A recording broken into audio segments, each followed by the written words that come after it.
All right. So we're going to leap out of the psychoanalytic domain now and start talking about a form of approach to personality and its transformations that's predicated on a set of different philosophical assumptions. And it's a bit tricky to navigate this because it requires the adoption of a different frame of mind. And of course, that's the case with all the theorists that we're going to be discussing.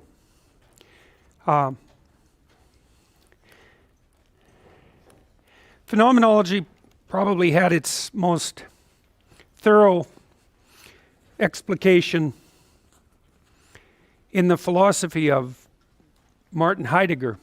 And Heidegger was actually trying to reconstruct Western philosophy from the bottom up. He thought that we had been pursuing an improper pathway conceptually, really ever since the time of the ancient Greeks.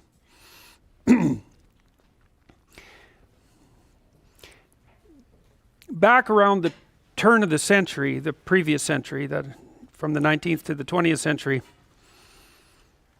a new form of geometry was invented. And that geometry was predicated on different axioms than Euclidean geometry. Now, people had thought for thousands of years that the world was properly described by Euclidean geometry. And you know, when you employ a system like Euclidean geometry, there's axioms that you have to accept, and they're like the rules of the game. And once you accept the axioms, then you can go ahead and play the game. But there are other forms of geometry invented, and in the later part of the 19th century, and it turned out that those forms with different axioms actually described the world better than the Euclidean forms, sort of like the transformation from Newton to Einstein. This was the transformation from Euclid to, say, I think I've got his name right, Riemann, R-I-E-M-A-N-N, who developed a new form of geometry, and it turned out to be just the geometry that Einstein needed when he was putting his theories forward. And the reason I'm telling you that is because you can think of systems that have different axioms as different tools. Same idea that Piaget was trying to express when he talked about how children's cognitive representations underwent stage transformations so that they were starting to apply new principles, not only a new way of looking at the world, but they were fundamentally retooling their presumptions about how the world operated. And Heidegger tried to do the same thing with philosophy. And it's tricky to figure out exactly what he was talking about, but I'll give it a shot, and then we can move forward with Rogers. So, since the dawn of the scientific world, and likely before that, we have tended to believe that we are subjects in a world of objects.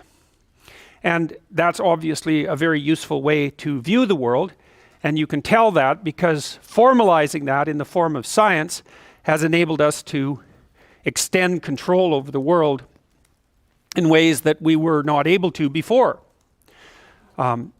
To formulate the idea of an objective truth has been an extraordinarily useful maneuver. And so the idea roughly is that everyone's perceptions can be contaminated by their own biases and their own fantasies, the subjective biases and fantasies, and you can overcome that by stringently specifying the conditions under which an observation takes place. So that would be an experimental method. Having multiple people view the consequences separately, have them detail out what the consequences are, and then look for commonalities across them. And you think, well, the commonalities across the set of observations constitute a description of the objective world. And that's been insanely powerful, crazily powerful. I mean, that's not all there is to the scientific method, but it's a big part of it. Now, there's an emergent problem with that. Perhaps. It's complicated, but one of the emergent problems with that is maybe a consequence of stripping the subjectivity out of the world. So what science does is consider anything subjective a form of bias or error in the observation and then get rid of it. And so what you're left with when you formulate the scientific world is a world that's stripped of subjectivity. Now, the problem with that is that you're a subject. And so when you strip the world of its subjectivity, that sort of leaves you isolated, like an isolated being with no necessary connection to objective reality in the midst of a set of impersonal facts. And that seems to have psychological consequences. And the psychological consequences are that, well, for example, I think it's easier to develop a nihilistic sense of being, for example, if you believe that the world is nothing but objects and that you're fundamentally an object among many and not a particularly important one at that. So there are psychological consequences to adopting the scientific worldview. Prior to the emergence of the scientific worldview, people were more embedded in what you might think about as a mythological landscape, where every element of being had its place in something that approximated a master plan, or at least a meaningful plan. And so the idea of the meaningfulness of life was not necessarily such a pressing intellectual concern. And then, and so we don't know the full extent of that. I mean, I've talked to you a little bit about Nietzsche's idea expressed at the end of the 19th century about the death of God and his prognostication that the collapse of classic systems of meaning would open up people to possession by nihilism and also by potentially totalitarian political systems, and that seems to have been what happened. Now, Heidegger was very concerned about that, among other things. And so he decided to reconsider reality from the bottom up. And so what he did was generate an alternative set of axioms. He said something like, well, what if we decide to make reality everything that we experience? Forget about the subject-object divide. One of the other problems with the subject-object divide, for example, is accounting for consciousness, right? Because it's a problem that science really hasn't got any distance with at all, as far as I can tell. I mean, people have been trying to crack the secret of consciousness, obviously, for a very long time, but they've been trying to do it formally and using scientific methods, at least for the last 50 years, and my sense of that is that they've got absolutely nowhere. Maybe that's a bit unfair. We're better at representing how conscious experiences manifest themselves in the brain, but we're certainly no better at understanding how it is that we experience things. And that's the problem of qualia. That's how the philosophers describe it. And qualia is the quality of your experience, like the fact of pain, for example. I mean, the pain you feel is by no means identical, at least as far as you're concerned, to some pattern of neurological activity, right? It's pain. It seems to be a fundamental reality of some. In fact, I think pain is the fundamental reality. I think it's the only thing that people will never deny. So there are these aspects of your existence that are subjective, like your experience of color and your experience of beauty and just your experience of things, or maybe just your experience. And your experience plays a indeterminate role in the structure of being itself. Because you might ask, well, what would there be if there was nothing conscious? And you could say, well, what would there be if there was nothing conscious of being? Well, it's a tricky question because it depends on your a priori axioms, but it's not obvious what there would be in the absence of a conscious observer. There wouldn't obviously be any duration between things. It would be very difficult to specify things in terms of size. There wouldn't be any of the qualities that we experience that we experience our being as having, because color doesn't seem to be an intrinsic part of the world. Smell doesn't seem to be an intrinsic part of the world. It's very difficult. The more you think about it, you'd find the more difficult it is to determine exactly what there would be if there was no one to observe it. And that's not the tree in the forest idea precisely. It's not so much if a tree falls in the forest and there's no one to hear it, does it make a sound? Because that's more a matter of the definition of sound than anything else. This is more like if there's a tree in the forest and there isn't anyone, is there a tree? And that's a whole different question. Anyway, so what Heidegger did, partly because he was not pleased, I suppose, with the metaphysical consequences of the scientific worldview, and also perhaps because he wasn't very happy about our ability to account for consciousness, he decided to see what would happen if he played a different kind of game. And you can do that in an intellectual discussion. You know, you can say, well, here's a set of axioms out of which a system will emerge, like here's a set of rules out of which a game would emerge, same idea. What if we start with a different set of rules? Let's see what we can do if we do that. You kind of do that when you play one video game rather than another. You know, they're little worlds that pop out. There's a different underlying structure, and then you can go inside that world and experiment with it and see what comes out of it. So Heidegger decided to say, well, okay, what we're going to do instead is we're going to assume that everything we experience is real. We're going to make our field of experience itself reality. And so that would mean, from Heidegger's point of view, that everything about the being that manifests itself to you is to be regarded as equally real. So then you think, well, that makes pain a fundamental reality. That makes anxiety a fundamental reality.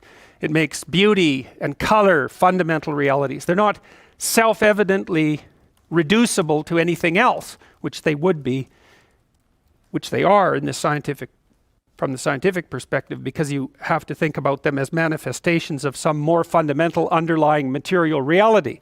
And I guess that's another problem with the subject-object model and the material model. When you aggregate atoms, when you arrange them in certain forms, when they manifest themselves as certain molecules and then in more complex structures, they seem to take on all sorts of qualities that you couldn't predict if you just knew about the subatomic particles and the atoms themselves. And so, of course, those are called emergent properties. And you say, well, you can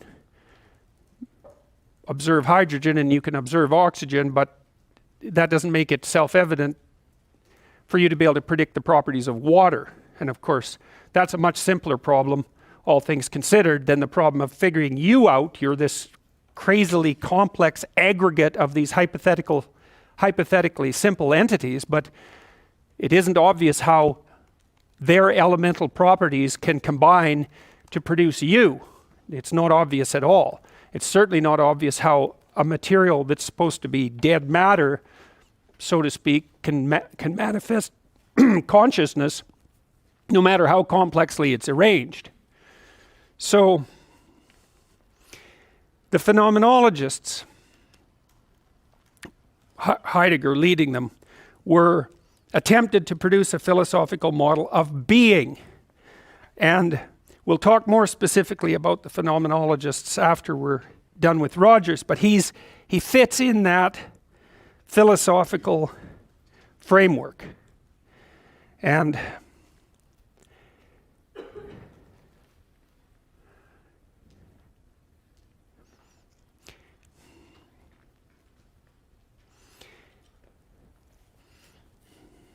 one of the things that I've thought, this is a bit of a tangent, but I'll move back to the model afterwards.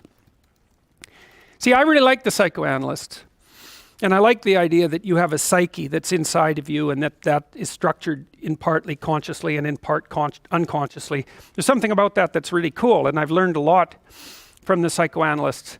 But, you know, there is a funny consequence of thinking the way they think, and you do think the way they think, even if you don't know it. Like, we tend to think that a lot of us is inside our head. You know, that's the psyche model, basically. But the more I've practiced as a clinical psychologist, the less I've actually been convinced that that's true. So I could say, well, let's say I want to know about your personality. We think, well, I want to know you. I want to know about your subjectivity. I want to know what's inside of you. But that isn't actually what you do want to know if you're doing clinical work, say, with someone. You want to know, do they have any friends? That's really important, because if you're miserable and anxious and badly placed in life and misbehaving, one of the reasons that all of that can occur is because you don't have any friends, you don't know anyone. And that's not something that's inside you. It's you localized in a broader sphere. And then you might say, well, do you have a job? And well, let's talk about the job. Do you actually make enough money with your job? Is it satisfying for you in any way? Are you bullied all the time when you're at work? Does it provoke anxiety? Is it a career that allows you to go somewhere? Are you overworked? Well, but let's start with just the first question. Do you have a job? Well, if the answer to that is no, you have a serious problem, and that might be to depress you and make you anxious and hopeless and nihilistic and all of those things. And you could say, well, you're not reacting very well to not having a job, but that's kind of a foolish objection, even though some of it might be true. One problem is that you're not reacting very well to not having a job, but another problem is that you don't have a job, and that actually constitutes a problem, right? You don't get to eat, you don't have a place to live. Those aren't psychological problems precisely, even though a psychological problem could make it worse. Well, are you as educated as you should be? That's another question. How do you handle drugs and alcohol? Are they taking you down a bad pathway? What about intimate relationships? Do you have one? Do you have a plan for one? Or is that a never-ending series of catastrophes or something that you avoid completely? That's a big problem. And maybe people aren't attracted to you for one reason or another. And you could think about that as a psychological problem, but it's an interpersonal problem. And the degree to which that's a psychological problem is certainly unspecified when you first begin to talk to somebody. What about your family? Do you have a family? Because it's hard to be in the world all by yourself, that's for sure. It makes things a lot more stressful, even though having a family can also be extraordinarily stressful. Do you have plans to have children? How are you doing with your parents? Do you get along with your siblings? All of that, to me is more fundamental, and it's outside of you. Those are elements of your experience, more broadly conceptualized, more than they are objects of your psychology or of your internal experience. It's sort of like, well, a person is a creature that exists at multiple levels of analysis, right? Something might go wrong with you at a cellular level. So maybe you're born with a genetic abnormality. So something's wrong with you molecularly, or you have something wrong with a major organ, or maybe there's something wrong with you psychologically, or maybe you're in a pathological family, or maybe you're stuck in a pathological social system. And figuring out why you're suffering means going up and down those different levels, trying to specify the appropriate level for analysis and also the appropriate level for intervention. And for me, as I've said, even though I'm a great admirer of the psychoanalysts, and I do things like dream analysis, which I really find incredibly useful and enlightening, the fundamental level of analysis is, well, what's your experience structured like exactly? And that isn't localized in you. Now, the behaviorists do that too, because it's one of the things I really like about the behavioral approach to psychotherapy. It's very, very concrete and practical. It's like they'll say, well, there's certain things that you need to have in order to live properly, and maybe you don't have the skills or the wherewithal to accumulate them, and we'll break them down into tiny little pieces and you'll practice. So for example, with someone who doesn't have any friends, then you do a microanalysis of their social skills, say, and maybe an analysis of the kinds of anxiety that are stopping them from going out and meeting people, and then you address those things practically one by one. You try to get the person to have some friends, you try to figure out how they can establish an intimate relationship, you see if you can help them sort out their family, you do what you can about their employment, and a lot of that's only tangentially related to, really in some sense, to the structure of their psyche. But one of the things you'll see if you work as a clinician or as a counselor is that most of the time people come and see you because they have problems, not because they have psychological problems. And those things are not that easy to distinguish. It's sort of the psychoanalytic idea is sort of like, well, if you just got your act together, everything would work out for you. It's like, yeah, there's some truth in that. But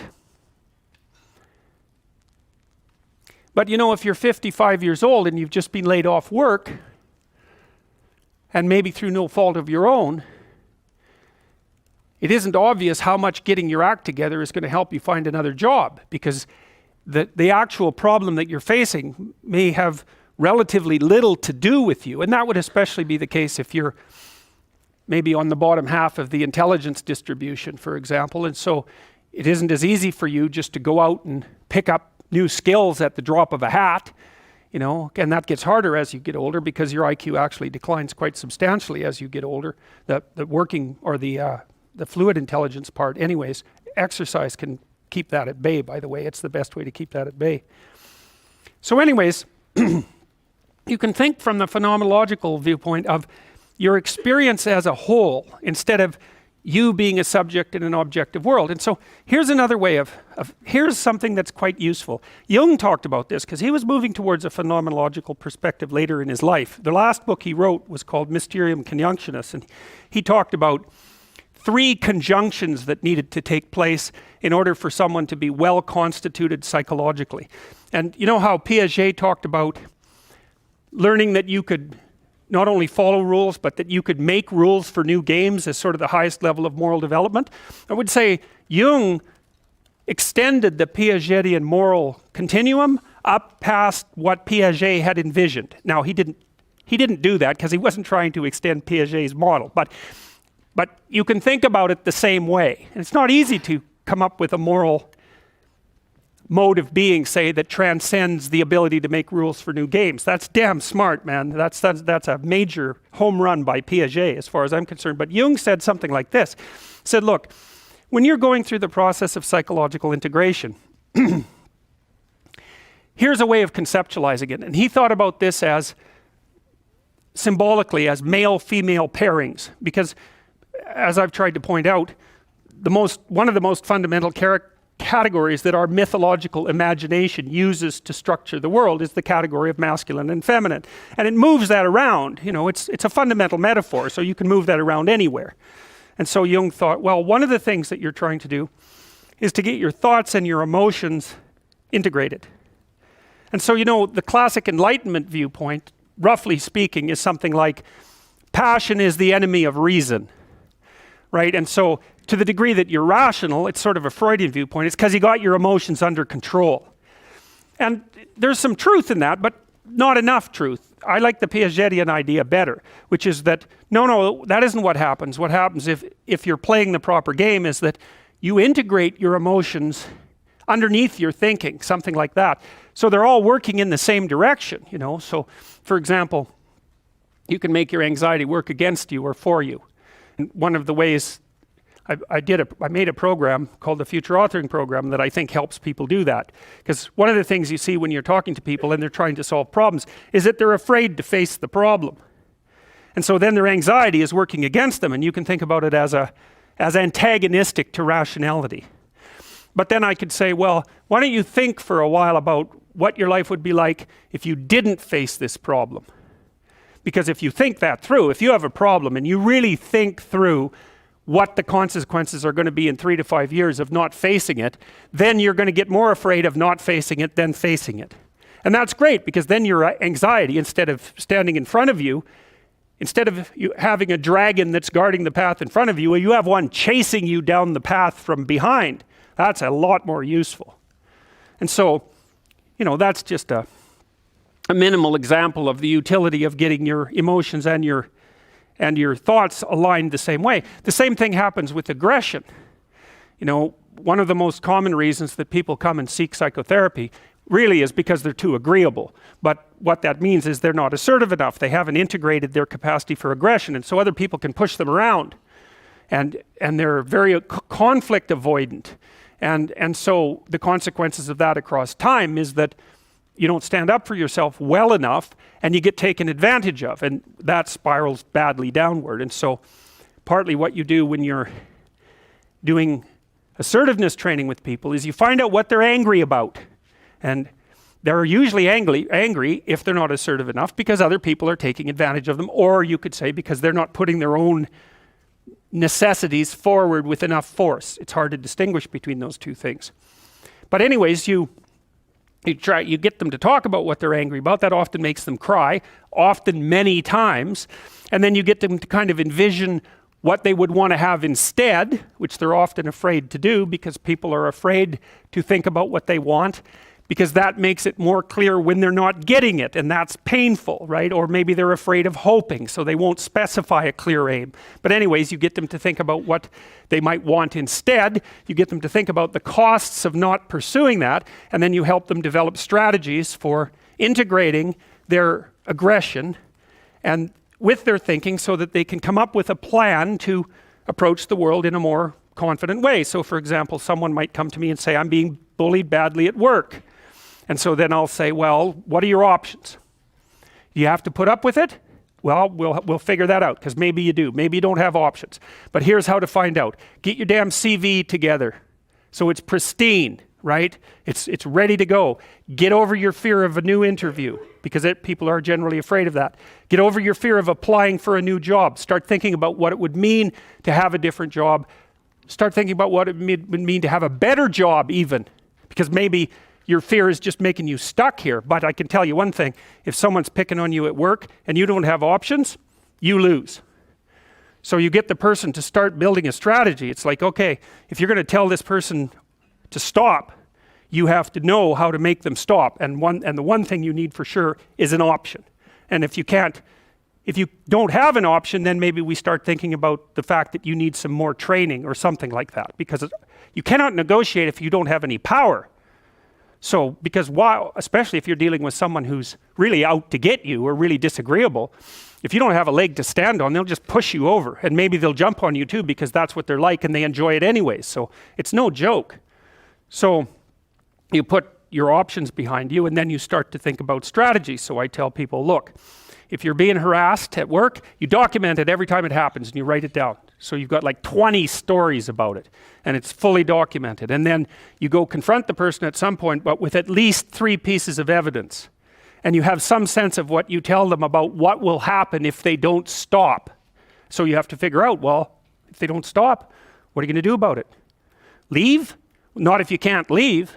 So you have to be able to, wield a big stick and speak softly.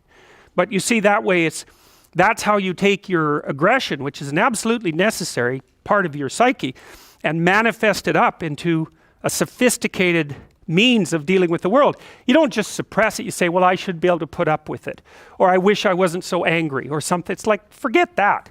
That's all that'll happen is your blood pressure will stay high and you'll die of a heart attack, because anger, for example, is a very toxic emotion. And it does cause heart damage over time. It's the only emotion that we really know that's been linked to things like cardiovascular risk.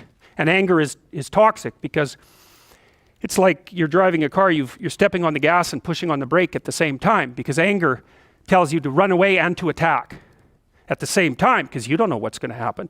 And so it really amps up the physiological demand on your body.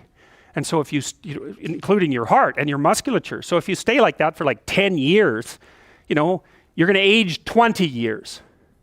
And that's a bad plan. So you take your underground emotions and you integrate them into a sophisticated reality.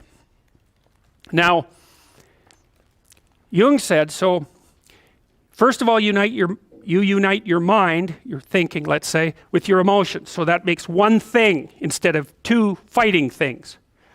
Okay, that's a good one. And then the next conjunction he talked about was, it isn't enough to unite your mind and your emotions. And he thought about that as a male-female pairing symbolically. That's how it would manifest itself sometimes in dreams. So you take the masculine element and the feminine element, the thinking and the emotion, unite those, and that makes you more like one thing. Okay, and now all of a sudden that's represented as symbolically male, that one thing. And it unites with something else that's now represented symbolically female. That's the body. So you take the mind, emotion integration and integrate that in your body. So what does that mean? You act it out instead of just thinking. So there's this philosophical idea called now I'm going to forget what it's called. It's a contradiction in action. There's actually a technical term for it. But that's when you think and believe something, but you don't act it out. And so that means there's a dissociation in you somehow between your abstract representations and what you manifest in action. Well, that's another form of discontinuity that isn't doing you any good. The driver's going one way and the car's going the other, and you won't even be able to understand yourself if you do that. But even more, you're not putting your principles into practice. So you're dissociated, your being is dissociated. So once you get your mind and your emotions working together, then the next thing to do is to act that out consistently. So that was the second conjunction as far as Jung was concerned. And then the third one was, this is the tough one, and this is the one that's related to phenomenology. You erase the distinction between yourself and the world. Okay. That's a tough one. So imagine you're dealing with someone who's hoarding. Now, people who are hoarding are often older, or neurologically damaged, or they have obsessive compulsive disorder. But then you walk into their house and there's like 10,000 things in their house. There's maybe 100 boxes, and you open up a box, and in the box there's some pens and some old passports and some checks and their collection of silver dollars and some hypodermic needles and some dust and a dead mouse and there's boxes and boxes and boxes like that in the house. It's absolute chaos in there. Absolute chaos, not order, chaos. And then you think, is that their house or is that their being? Is that their mind? And the answer is, there's no difference. There's no difference. So, I could say, well, if you want to organize your psyche, you could start by organizing your room. If that would be easier, because maybe you're a more concrete person and you need something concrete to do. So you go clean up under your bed and you make your bed and you organize the papers on your desk and you think, well, just exactly what are you organizing? Are you organizing the objective world, or are you objecting your field, or are you organizing your field of being, like your field of total experience? And Jung believed that, and I think there's a Buddhist doctrine that's sort of nested in there, that at the highest level of psychological integration, there's no difference between you and what you experience. Now you think, well, I can't control everything I experience, but that's no objection, because you can't control yourself anyway. So the mere fact that you can't extend control over everything you experience is no argument against the idea that you should still treat that as an extension of yourself. So you could say, well, let's say you have a long-standing feud with your brother. Well, is that a psychological problem? Is that him? Is it a problem in the objective world, or is it a problem in your field of being? And it's very useful to think that way, because you might ask, what could you do to improve yourself? Well, let's step one step backwards. The first question might be, why should you even bother improving yourself? And I think the answer to that is something like, so you don't suffer any more stupidly than you have to. And maybe so others don't have to either. It's something like that. Like there's a real injunction at the bottom of it. It's not some casual self-help doctrine. It's that if you don't organize yourself properly, you'll pay for it, and in a big way, and so will the people around you. Now, and you could say, well, I don't care about that, but that's actually not true. You actually do care about that, because if you're in pain, you will care about it. And so you do care about it, even if it's just that negative way, It's very rare that you can find someone who's in excruciating pain who would ever say, well, it would be no better if I was out of this. It's sort of pain is one of those things that brings the idea that it would be better if it didn't exist along with it. It's incontrovertible. So you get your act together so that there isn't any more stupid pain around you than necessary. Well, so then the question might be, well, how would you go about getting your act together? And the answer to that, and this is a phenomenological idea too, it's something like, look around for something that bothers you and see if you can fix it. So now you think, well, let's say you go into you can do this in a room. It's quite fun to do it just when you're sitting in a room, like a room, maybe your bedroom. You can sit there and just sort of meditate on it and think, okay, if I wanted to spend 10 minutes making this room better, what would I have to do? And you have to ask yourself that, right? It's not a command, it's like a genuine question. And things will pop out in the room that you like, there's a stack of papers over there that's kind of bugging you, and you know that maybe little order there would be a good thing, and there's some rubbish behind your computer monitor that you haven't attended to for like 6 months, and the room would be slightly better if it was a little less dusty and the cables weren't all tangled up the same way. And like if you allow yourself just to consider the expanse in which you exist at that moment, there'll be all sorts of things that'll pop out in it that you could just fix. And I might say, well, if you were coming to see me for psychotherapy, the easiest thing for us to do first would just be to get you to organize your room. You think, well, is that psychotherapy? And the answer is, well, it depends on how you conceive the limits of your being. And I would say, start where you can start. If something announces itself to you, which is a strange way of thinking about it, as in need of repair, that you could repair, then, hey, fix it. You fix 100 things like that, your life will be a lot different. I often tell people too, fix the things you repeat every day, because people tend to think of those as trivial, right? You get up, you brush your teeth, you have your breakfast, you have your routines that you go through every day. Well, those probably constitute 50% of your life. And people think, well, they're mundane, I don't need to pay attention to them. It's like, no, that's exactly wrong. The things you do every day, those are the most important things you do. Hands down. All you have to do is do the arithmetic. You figure it out right away. So 100 adjustments to your broader domain of being, and there's a lot less rubbish around and a lot fewer traps for you to step into. And so that's in keeping with Jung's idea about erasing once you've got your mind and your emotions together, and once you're acting that out, then you can extend what you're willing to consider yourself and start fixing up the things that are part of your broader extent. Now, sometimes you don't know how to do that. So you might say, imagine you're walking down Bloor Street and there's this guy who's like alcoholic and schizophrenic and has been on the streets for 10 years. He sort of stumbles towards you and, incoherently mutters something. That's a problem. And it would be good if you could fix it, but you haven't got a clue about how to fix that. You just walk around that and go find something that you could fix, because if you muck about in that, not only is it unlikely that you'll help that person, it's very likely that you'll get hurt yourself. So, just because while you're experiencing things announce themselves as in need of repair doesn't mean that it's you right then and there that should repair them. You have to have some humility. You don't walk up to a helicopter that isn't working and just start tinkering away with it. You have to stay within your domain of competence. But most of the time, if people look at their lives, it's a very interesting thing to do. I like the idea of the room, because you can do that at the drop of a hat. You go back to where you live and sit down and think, okay, I'm going to make this place better for half an hour. What should I do? And you have to ask, and things will just pop up like mad. And it's partly because your mind is a very strange thing. As soon as you give it a name, a genuine aim, it'll reconfigure the world in keeping with that aim. That's actually how you see to begin with.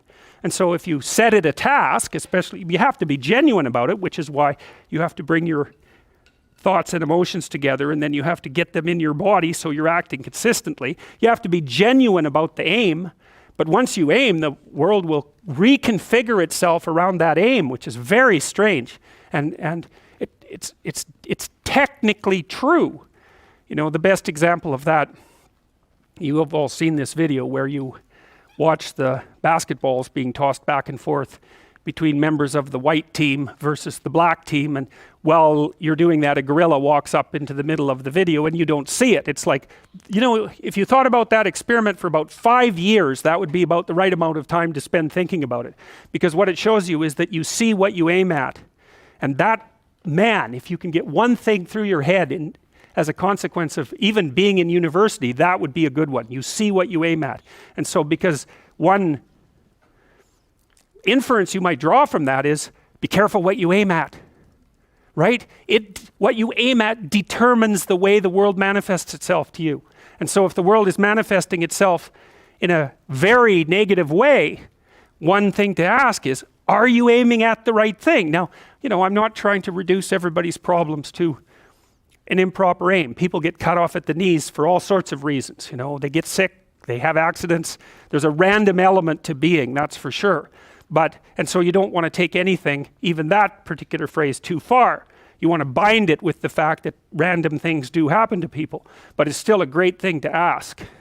Okay, so Rogers was a phenomenologist, and he was interested in, he didn't start his philosophy from the perspective of subject versus object, or from the idea of psyche, like sort of inside you, your mind with its layers. That's not how he looked at it. And so let's go through,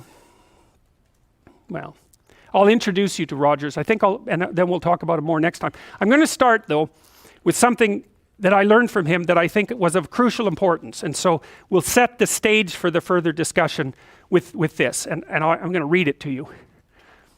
Assuming a minimal mutual willingness to be in contact and to receive communications, we may say that the greater the communicated congruence of experience, awareness, and behavior on the part of one individual, the more the ensuing relationship will involve a tendency towards reciprocal communication with the same qualities, mutually accurate understanding of the communications, improved psychological adjustment and functioning in both parties, and mutual satisfaction in the relationship. It's quite a mouthful. What does it mean? Assuming a minimal mutual willingness to be in contact and to receive communications. Okay, we're having a conversation. I'm deciding I'm going to listen to you. Right? That's different than how people generally communicate, because usually when they communicate, they're doing something like, okay, we're going to have a conversation and I'm going to tell you why I'm right and I'll win if you agree. Or maybe you're having a conversation where, I don't know what you're trying to do. Maybe you're trying to impress the person you're talking to. So you're not listening to them at all. You're just thinking about what you're going to say next. Okay, so that's not this. This is, you might have something to tell me. And so I'm going to listen on the off chance that you'll tell me something that would really be useful for me to know. And so you could think about it as an extension of the Piagetian, Piaget talked about the fundamentally important element of knowledge being to describe how knowledge is sought, the process by which knowledge is generated. Well, if you agree with me and I find that out, I know nothing more than I knew before. I just know what I knew before. And maybe I'm happy about that because, it didn't get challenged. But I'm no smarter than I was before. But maybe you're different than me, and so while I'm listening to you, you'll tell me something I don't like. Maybe it's something I find contemptible or difficult, whatever. Maybe you'll tell me something I don't know, and then I won't be quite as stupid. And then maybe I won't run painfully into quite as many things. And that's a really useful thing to know, especially if you live with someone and you're trying to make long-term peace with them, is they're not the same as you.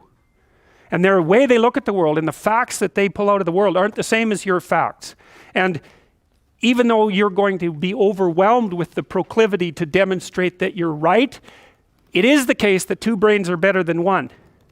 And so maybe 9 of the 10 things they tell you are dispensable, or maybe even 49 out of 50, but one thing, all you need to get out of the damn conversation is one thing you don't know.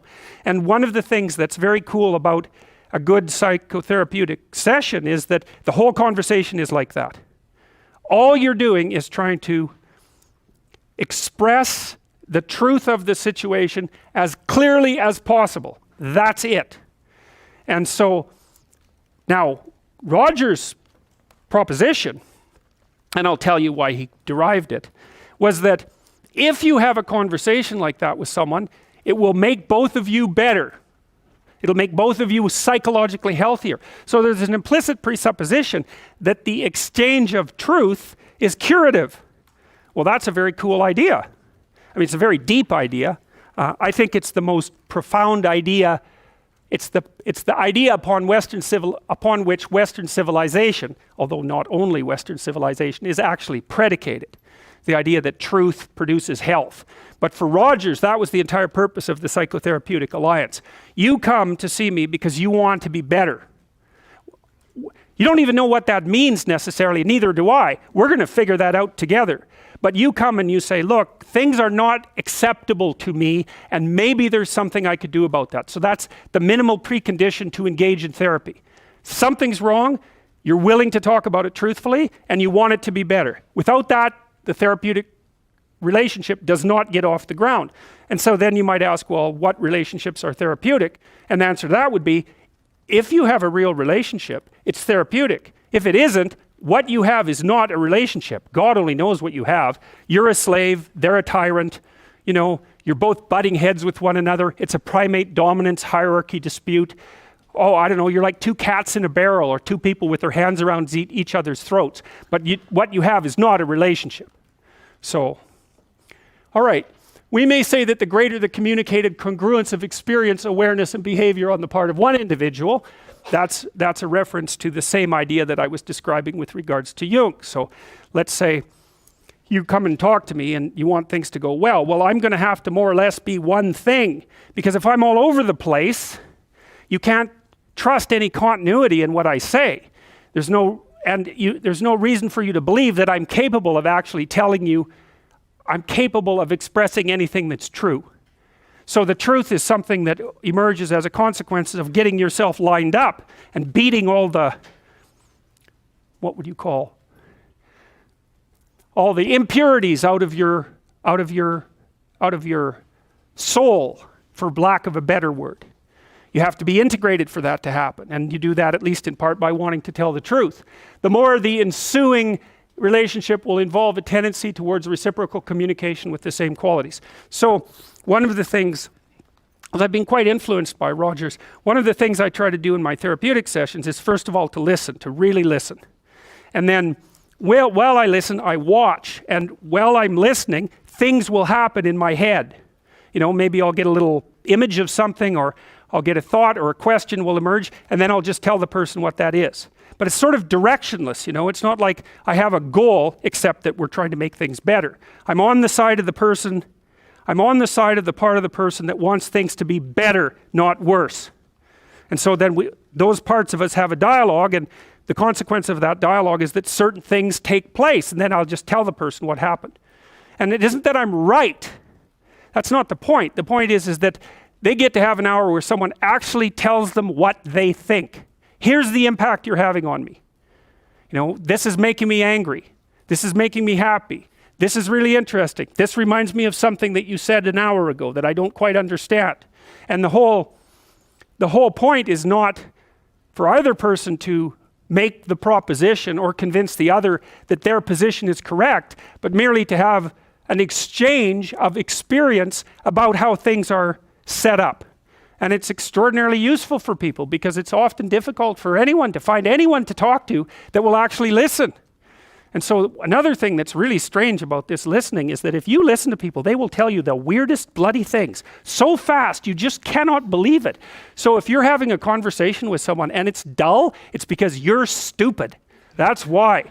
You're not listening to them properly because they're weird. They're like wombats or albatrosses or rhinoceroses or something. Like they're strange creatures. And so if you were actually communicating with them and they were telling you how weird they really are, it would be anything but boring. So, and you can ask questions. That's a really good way of listening. But, you know, one of Roger's points is, well, you have to be oriented properly in order to listen. And the orientation has to be, look, what I want out of this conversation is that the place we both end up is better than the place we left. That's it. That's what I'm after. And if you're not after that, you got to think, why the hell wouldn't you be after that? What could you possibly be after that would be better than that? You walk away smarter and more well-equipped for the world than you were before you had the conversation, and so does the other person. Well, maybe if you're bitter and resentful and angry and anxious and, you know, generally annoyed at the world, then that isn't what you want. You want the other person to walk away worse, and you too, because you're full of revenge. But, you know, you'll get what you want if you do that. So, we know from our research that such empathic understanding, it's already defined that. I want to hear you, I want to hear what you have to say so we can clarify it and move forward. I want to have your best interests in mind, and mine as well, but, you know, both at the same time. And your families too, if we can manage that. We're after making things better. We know from our research that such empathic understanding with a person, not about him, is such an effective approach that it can bring about major changes in personality. Some of you may be feeling that you listen well to people and that you have never seen such results. The chances are very great that you have not been listening in the manner that I've described. Fortunately, I can suggest a little experiment that you can do to test the quality of your understanding. The next time you get into an argument with your wife or your friend or a small group of friends, stop the discussion for a moment and for an experiment institute this rule. Each person can speak up for himself only after he has first restated the ideas and feelings of the previous speaker accurately. What accurately means is they have to agree with your restatement. Now that's an annoying thing to do, because if someone is talking to you and you disagree with them, the first thing you want to do is take their argument, make the stupidest possible thing out of it that you can, that's the straw man, and then demolish it. It's like, so then you can walk away feeling good about it, and you know, you primate dominated them really nicely. So, but that isn't what you do. You say, okay, well, I'm going to take what you told me, and maybe I'm even going to make your argument stronger than the one you made. That's useful if you're dealing with someone that you have to live with, because maybe they can't bloody well express themselves very well, but they have something to say. So you make their argument strong. All right, then you see what this would mean. It would mean that before presenting your own point of view, it would be necessary for you to really achieve the other speaker's frame of reference, to understand his thoughts and feelings so well that you could summarize them for him. Sounds simple, doesn't it? But if you'll try it, you'll find that it's the most difficult thing that you've ever done. Okay, good. We'll leave it at that, and then we'll see you on Tuesday.